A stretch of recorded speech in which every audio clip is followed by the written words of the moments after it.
بسم اللہ الرحمن الرحیم۔ اب میٹریمونیل میٹرز میں یہ ہم نے گفتگو شروع کی ہے کہ نکاح طلاق، تو یہ گفتگو طلاق کے بارے میں ہے۔ اب 1961 کے مسلم فیملی لاز آرڈیننس کے نفاذ سے پہلے طلاق زبانی ہو جاتی تھی، لوگ اس پہ عمل کر لیتے تھے، لیکن کئی دفعہ وہاں پہ تنازع پیدا ہوتے تھے کہ طلاق میں نے دی نہیں ہے، یہ تو میری بیوی ہے، وہ کہتی تھی مجھے طلاق ملی نہیں ہے، میں اس کی بیوی ہوں۔ تو یہ جھگڑے پیدا ہوتے تھے وراثت کے بھی، اور کئی دفعہ خرچہ نان و نفقہ کے۔ تو اس کو ختم کرنے کے لیے اسی آرڈیننس میں 1961 میں ایک پروویژن رکھی گئی، سیکشن 7۔ اس کے مطابق یہ کیا گیا کہ جو شخص کسی اپنی منکوحہ بیوی کو طلاق دینا چاہتا ہے تو اس کو طلاق کو اناؤنس کرنے کے بعد ہی should have to send a notice to the union council, اور ایک وہ یونین کونسل متعلقہ میں بھیجے گا اور ایک اس کے گھر میں بھی وہ بھیج سکتا ہے طلاق نامہ۔ تو یہ ایک قانون بنا دیا گیا تاکہ ریٹن فارم میں طلاق چلی جائے، اور وہی طریقہ تھا کہ اس کے دو گواہان کے دستخط ہوں۔ جو اس نے پروناؤنسمنٹ کی ہے نا پہلے طلاق کی، وہی الفاظ لکھ کے وہ نوٹس میں اور طلاق نامے میں یہ دونوں کو بھیج دے، ایک یونین کونسل میں بھیج دے اور دوسری جو طلاق نامہ ہے وہ بھیج دے کہاں؟ لڑکی کے گھر میں، جہاں اس کی رہائش ہے، جہاں اس کا پتہ ہے۔ تو وہ اس کا طریقہ کار یہ بتایا انہوں نے کہ جب وہ طلاق کا نوٹس پہنچ جائے گا متعلقہ یونین کونسل کو جہاں پہ نکاح ہوا تھا یا جہاں پہ بچی کی رہائش ہے، جہاں وہ رہ رہی ہے اس متعلقہ یونین کونسل میں، تو پھر وہ union council within 30 days after receiving the notice of طلاق وہ طلب کرے گی دونوں فریقین، وہ بلائے گی لڑکی کو بھی اور طلاق دینے والے کو، اور کیا کرے گی؟ ایک آربیٹریشن کونسل فارمولیٹ کرے گی۔ اب آربیٹریشن کونسل میں پہلے بھی بتا چکا ہوں اپنے لیکچرز میں کہ آربیٹریشن کونسل سے مراد یہ ہوتا ہے ایک ثالثی کونسل بنے گی، یعنی ایک نمائندہ خاتون کی طرف سے ہوگا اور ایک نمائندہ طلاق دینے والے مرد کی طرف سے ہوگا، اور تیسرا شخص جو ہے وہ چیئرمین ہوگا متعلقہ یونین کونسل کا، یا اگر کوئی وارڈ کا ممبر ہے، انڈیپینڈنٹ وارڈ ہے، تو اس کا جو وارڈ کا ممبر ہوگا وہ اس کا چیئرمین ہوگا۔ یہ تینوں مل کے دونوں فریقین کو بلائیں گے اور بلانے کے بعد کوشش کریں گے، کیا اس کو کہتے ہیں ریکنسائلیشن پروسیڈنگس، ان کے درمیان صلح کرانے کی۔ تو اگر ان کی صلح ہو جاتی ہے کسی طریقے سے تو پھر وہ طلاق جو ہے وہ ختم ہو جائے گی، وہ نوٹس جو ہے اس کا اثر زائل ہو جائے گا، اور دونوں نے اگر رجوع کر لیا ہے تو معاملہ ختم ہو گیا، طلاق ختم ہوگی۔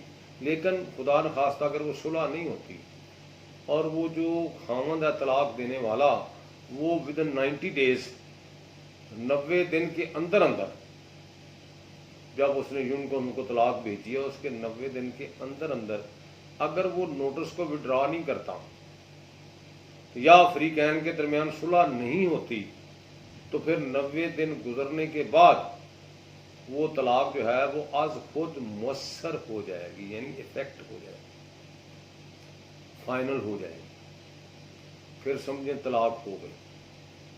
وہ جو ریکنسائلیشن والا وقت تھا وہ گزر گیا، تو اس کے بعد وہ طلاق ہو جائے گی، معاملہ ختم ہو گیا بٹوین دا پارٹیز۔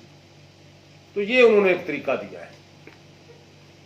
تو اس صورت میں آربیٹریشن کونسل جو ہے وہ دونوں کی صلح بھی کروا سکتی ہے، صلح کی شکل میں وہ نوٹس طلاق جو ہے وہ ختم ہو جائے گا، اس کا اثر ختم ہو جائے گا، یا خاوند اگر خود چاہتا ہے کہ میں نے غلطی کی ہے یا میں اپنی بیوی سے صلح رکھنا چاہتا ہوں یا ان کا آپس میں کسی طریقے سے رجوع ہو گیا ہے، اور اگر وہ ودن 90 days طلاق کو نوٹس کو واپس لے لیتا ہے، وڈرا کر لیتا ہے، باقاعدہ لکھ کے دیتا ہے یونین کونسل کو کہ میں نے جو طلاق بھیجی تھی اس کو واپس تصور کیا جائے، میں طلاق نہیں دینا چاہتا، تو پھر وہ از خود طلاق ختم ہو جائے گی۔ تو اصولی طور پہ یہ قانون میں یہ لکھا گیا نکلا کہ 90 دن بڑے اہم ہیں، اس کے اندر طلاق وڈرا بھی ہو سکتی ہے، اس کے اندر صلح بھی ہو سکتی ہے، اور اس کے گزرنے کے بعد طلاق مؤثر نہیں ہو سکتی. تو یہ طریقہ انہوں نے بنایا کیونکہ کئی جھگڑے پیدا ہوتے تھے. تو یہ صورتحال تھی طلاق کے بارے میں جو میں نے آپ کو گزارش کی ہے. تو اس میں بڑی احتیاط کے ساتھ طلاق جو ہے وہ لکھنی چاہیے. اب کئی لوگ باہر کی کنٹری سے طلاق بھیجنا چاہتے ہیں تو وہ کیا کریں, وہ باقاعدہ طلاق نامہ لکھ کے باقاعدہ اس کو ویریفائی کروائیں. وہاں سے کہاں سے؟ متعلقہ ایمبیسی سے, اور وہ پھر اس متعلقہ یون کونسل کو بھیج دیں اور لکھ دیں کہ یہ طلاق جو ہے یہ میں واپس نہیں لوں گا, یا اگر ان کی صلح ہو جائے یا بلایا جائے یا اپنا نمائندہ بھیجیں تو اگر پارٹی جو ہے ان کے درمیان اگر معاملہ جو ہے وہ ریکنسائلیشن کی طرف چلا جاتا ہے تو ایسا بھی ممکن ہے, طلاق ختم بھی ہو سکتی ہے. اب اسی طرح کورٹس جو ڈگری جاری کرتی ہے اس کو بھی عدالت کی ڈیوٹی ہے کہ وہ متعلقہ یون کونسل کو بھیجے. جہاں پہ لڑکی رہ رہی ہے یا جہاں پہ نکاح ہوا تھا جو اس کا موجودہ پتہ ہے اس پہ بھیجے. یہ ترمیم ہو گئی ہے, پہلے یہی تھا کہ متعلقہ یون کونسل میں بھیجے جہاں پہ نکاح ہوا تھا. اب ترمیم ہو گئی ہے قانون میں کہ جہاں پہ اب لڑکی رہائش پذیر ہے, جہاں وہ رہائش ٹرانسفر کر کے لے گئی ہے, اس یون کونسل میں بھیجنی چاہیے وہ نوٹس طلاق. تو یہ دیکھنا چاہیے کہ کہاں پہ رہ رہی. بعض اوقات لڑکی جو ہے وہ اس کا پتہ ہی نہیں چلتا کہاں رہ رہی ہے, تو اس کا طریقہ کار کیا ہوگا؟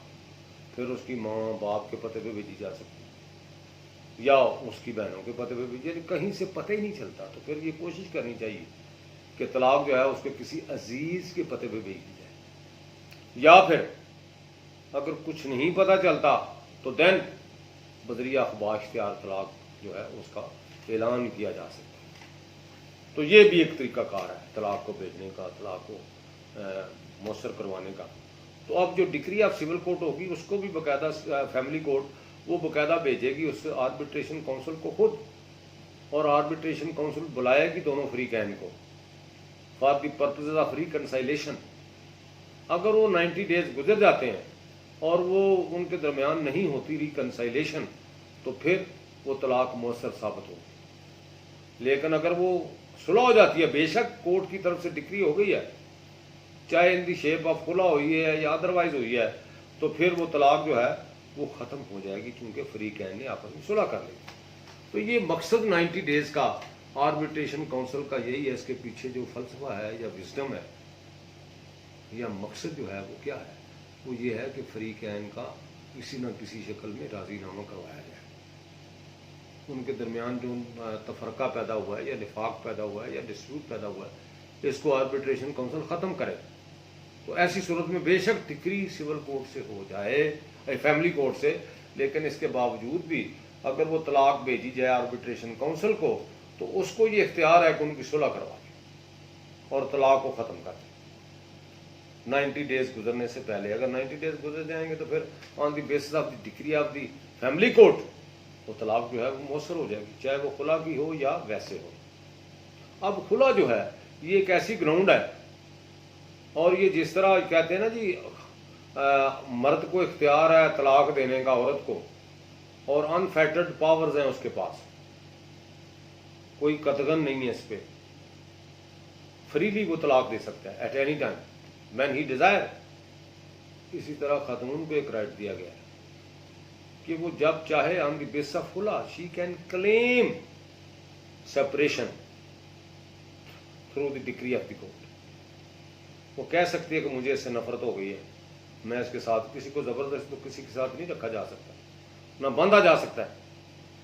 تو اگر وہ کہے کہ میں اس کو پسند نہیں کرتی تو پھر it is the duty of the court to give verdict in respect of dissolution of marriage in favour of the lady.